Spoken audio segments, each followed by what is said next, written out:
Hi everyone, thank you very much for having me here today. My name is Gabriel. I'm leading the protocol development for a company called Emergentix.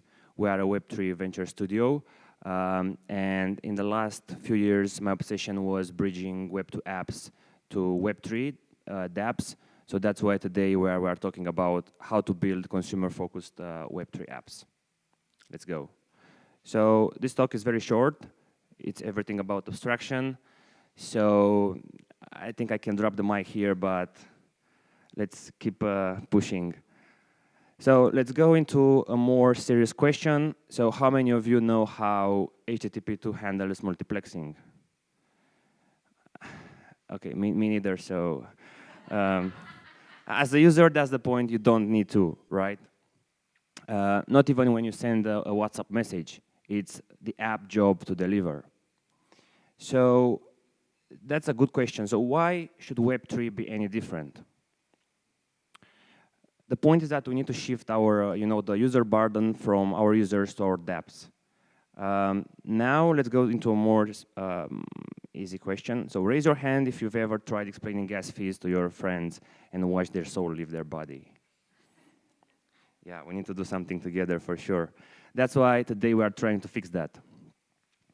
So the problem is that we know for sure that the difference between the most used apps out there, for example, TikTok standing at 1.9 billion users, Instagram at 2 billion users, and Web3's clunky onboarding staying at 560 million is huge, and we need to do something to address that.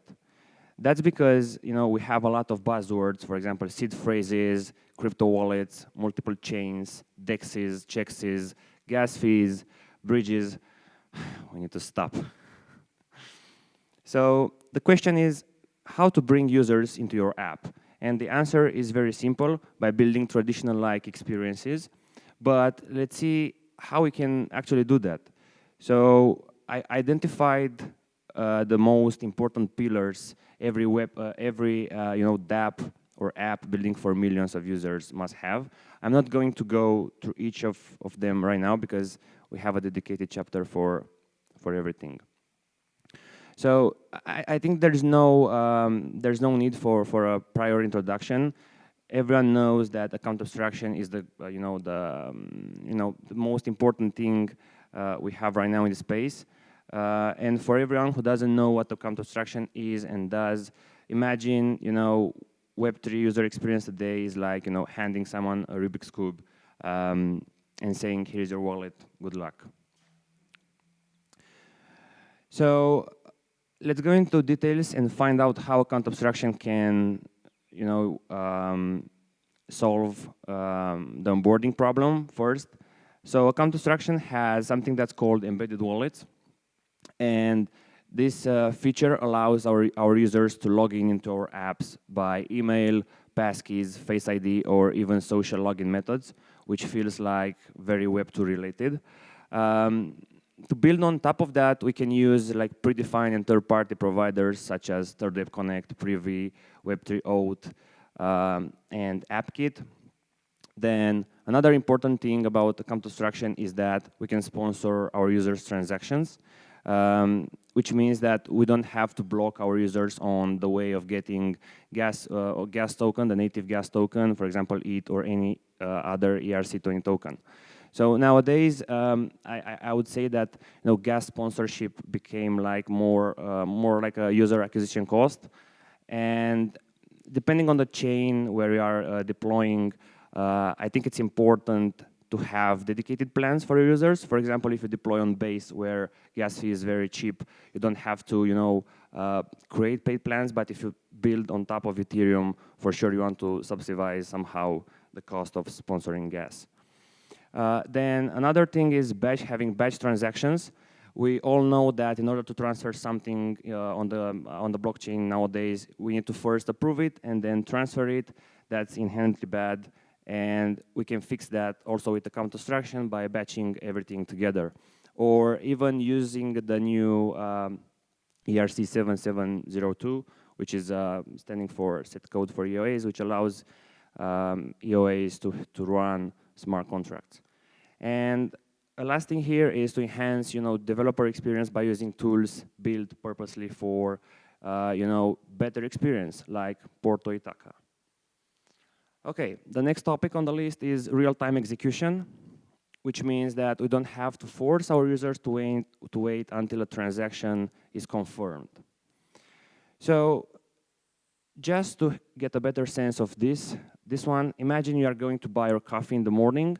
So even though the card payment is acknowledged, so the payment was, the funds were taken out of your wallet and you see transaction on your app, your coffee is yours, the coffee is yours, but the settlement might take, a few days to be there. So we have the same problem here, and why can we, strictly solve this in the Web3 space right now? Because, a transaction is not really final until it's settled and irreversible. A terminology which is called reorganization. So this is not happening usually in the blockchain space, but if we want to build for masses, we need to address this problem for sure. So a chain reorganization happens when a block that was added to the canonical chain is removed, and the transaction are submitted again to the mempool, and the context of the transaction might change. Here you can see 3 screenshots taken from Etherscan, where we can see 3 different blocks going through all the 3 different states. The first one is unfinalized, where all the transactions within that block are not finalized. So there is a small chance that the block can be reverted through a block reorganization and transaction dropped and put again in the mempool. The second one is unfinalized but safe. At this point where we are safe, we can prompt our users with the result of their operation. And then we have the finalized state, which cannot be anymore reverted. So what does it mean in terms of time? So here we have a few benchmarks across different chains. We can see that in order to be sure that a transaction is finalized on Ethereum mainnet, we need to wait around 2 or 3 minutes. That's because each block on the Ethereum mainnet takes around 12 seconds to be created, and then we need around 12 confirmations to be safe. Then on Base we have a time of 3 minutes, and we have some solutions here. We see MegaEat, we see Monad, which are sub-finality blockchains that aim to get a real-time execution, but we still have a lot of chains in the space that do not offer sub-finality time. So we need to address this problem. The solution is to use webhooks. Well, this is just a workaround for sure. For example, use Morales Streams API to listen for on-chain events. We can store all the transactions in our database with a confirmed flag set to false initially, and then update to true when the transaction is final and cannot be reverted anymore. How it works, pretty fast. Morales Streams sends 2 requests, one for pending, one for confirmed, so you just have to set up a webhook and update your database accordingly. Then we can talk about indexing data with subgraphs. So is there someone in the room having prior experience working with subgraphs? Perfect. It seems like it's 50-50 almost. So for everyone who doesn't know, subgraphs are like Google for your blockchain data, except the fact that you are the one indexing and there's no creepy ad tracking. So let's imagine that you are building a hybrid app and you might need to deal with a 2-way storage model, the off-chain and the on-chain data, right? So you have on-chain data coming from your smart contracts, and then you have off-chain data coming from your users, which means dealing with email addresses, location addresses, IDs, and so on. That's why you need subgraphs, and you'll see how. So let's take another example. What if you need to track every USDC transfer made by your user? So, and if we want to make this problem more complex, let's think about a user being a smart account deployed through a custom account abstraction factory. So the non-optimized approach, obviously, is to listen for all USDC transfers on all chains your app is deployed to, and filter by your user's addresses, decode the logs, extract the amounts, and finally store them in your database.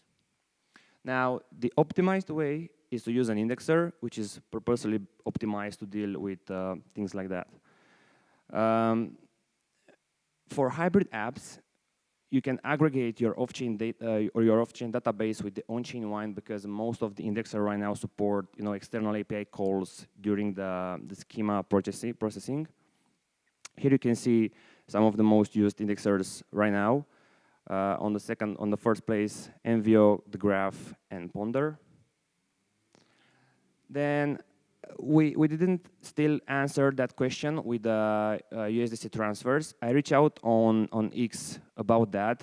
I reached out on to Envio team about that, because I was using Envio to index all our users' USDC transfers. And even though I was using an indexer, there were like 900K events processed, and this was pre-launch. And it seems like they created a way that only gives you the events related to your smart accounts. So now, rather than having 900K events, you see only the ones related to your smart accounts. And here you have a link if you want to see more. In terms of performance benchmarks, we can see different cases, use cases, and time needed for each indexer to do his job. We see that Envio is on the second place, on the first place, then Ponder, and finally the Graph.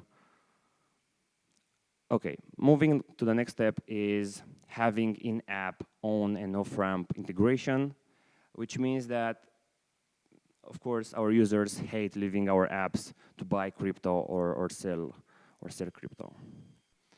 So for that, we can have different options out there. We have Transact, we have MoonPay, we have Coinbase or Alchemy Pay, where we can have fast fiat to crypto. And a real use case for this approach would be to allow our users to stake USDC and then cash out their profits directly from our app without leaving the flow. As a tip, you can pair these ramps with gasless transactions from account abstraction, from the account abstraction slide, and users don't even need it to start. Then a big one is multi-chain, having a multi-chain experience. So in my opinion, chains should feel like cities. As you can see, each one with its own vibe and strengths. We have Italy for good food, Spain for sun, and Romania for, well, everything above. So what multi-chain experience does and means? So we don't have to lock our users on a single chain. Then we have to build with modularity and cross-chain interaction in mind from day zero. And as developers, we can abstract the complexity with SDKs. We can use dedicated protocols to enable cross-chain interactions, for example, layer 0, Axelar, across, or Circle CCTP v2. Another tip here, we can leverage smart accounts deployed at deterministic addresses across chain, because, for example, you support Ethereum and Base, and then your smart account is deployed at a deterministic address, which means it will have the same address on Ethereum and Base. So even though you switch the chain, the same address will be there for the users. Then I think that's pretty much connected to the multi-chain experience is abstracting wallet addresses. We have to give wallet names that won't confuse even grandma. We see Drake agrees. On the first image, we have our usual way to represent addresses on chain, and then we have my proposal, which we'll see what it means. So we can buy a dedicated .it subdomain for your dApp. For example, if your dApp is called MyDApp, you can have mydApp.it, and mint for free or paid ENS to your users once they join the platform. So what does it mean? This can be seen also as a user acquisition cost. You can give them, dedicated ENS subdomains connected to your app, and this way they can be incentivized to use it across the ecosystem. For this, we can use ENS-based solutions, such as namestones during project, which can allow one to issue subdomains on any or on almost every L2 out there, so you don't have to worry about the cost of paying for having your users' subdomains. You can have your ENS subdomains registrar on base, and then the gas fee is very cheap, and you can sponsor that. As another tip, you can pair this with a smart account deployed across multiple chains, right? Because having the same address across multiple chains gives you the opportunity to have the same subdomain across chains. And Namestone during project resolves across chains. So if you send, for example, any ERC20 on gabriel.mydApp.it on base, it will be received on base. And you can do that the same, on Ethereum. The bonus topic here is that Web2 has Siri, and I think Web3 deserves better. Imagine your dApp being able to auto-optimizing gas fees or suggesting trades based on each user behavior. It's like Siri, but on steroids, and on-chain and smarter. We know that on-chain AI agents are coming. It's like the buzzword in the space right now. We have Coinbase Agent Kit, and this concept can enhance user experience by orders of magnitude. Think about having your own AI assistant that can have access to your users' on-chain data, your personal calendar, your wallet, and yeah, you have your companion. So now I think you are wondering if there's any app having all of these, and I say yes, almost. You can see it in action at work.pro. This is a Web3 software for freelancers and companies. I've been building this for a while, and I try to put everything in there. So to wrap up everything and prepare for the Q&A, I would say AI account abstraction for Web2 vibes, cross-chain experiences, wallet addresses abstraction, and subgraphs for real-time data. Questions? Fire away, the gas fees are sponsored. Amazing, not Gabriel. by me. They're going to come in now. Please give a hand for Gabriel for that amazing go-through. You really cover like all the synonyms of everything that I never heard about. But no, I heard a lot about it. Don't worry. Even agents. I even started working with. I met a guy that making an AI agent wallet, literally transacts for you. Really? Yeah, it was crazy. So next time maybe we have the next presentation. Oh, I'll give you the address later. Do we have any questions from the audience today? Of course, that Gabby does is the revenge, right? Hi, Gabriel.